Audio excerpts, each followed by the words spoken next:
నమస్తే అండి. ఇప్పుడు మనం ఇదిగో నిమ్మ చెక్క మనం క్యారెట్తో జ్యూస్ చేసాము.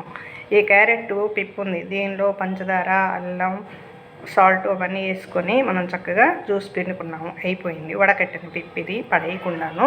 లేదా మనం నిమ్మకాయ పిండుకున్నాం కదా, 1.5 కాయ జ్యూస్ పిండుకున్నాం కదా, ఇవి ముక్కలు చేసుకుని దీనిలో వేసేసుకుని కొంచెం అంత పసుపు పొడి వేసి మీగడ కానీ ఆముదం కానీ నెయ్యిగా ఏదన్నా వేరే నెయ్యి కానీ వేసుకొని ఈ క్యారెట్ ముద్ద వేసేసి బాగా కొంచెం వాటర్ వేసి కొంచెం వాటర్ వేసి మెత్తగా గ్రైండ్ చేసుకొని ఒంటికి పట్టించుకోండి. మొహానికి, చేతులకి, ఎక్కడైతే నలుపు వస్తుందో అక్కడికి.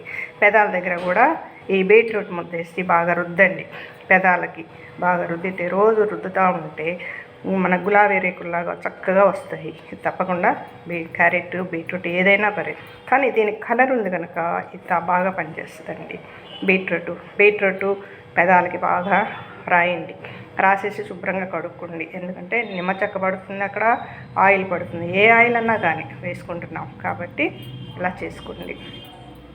తప్పకుండా చేస్తారు. ఇది నలుగుకి సంబంధించింది. పసుపు పొడి వేసుకోండి. ఈ పసుపు పొడి వేసుకుంటే చాలా మంచిది. తప్పకుండా చేస్తారు కదా, చేయండి. అలా చేసుకొని ఒక 10 నిమిషాలు ఉంచుకొని తర్వాత మొహం కడిగేసుకోండి.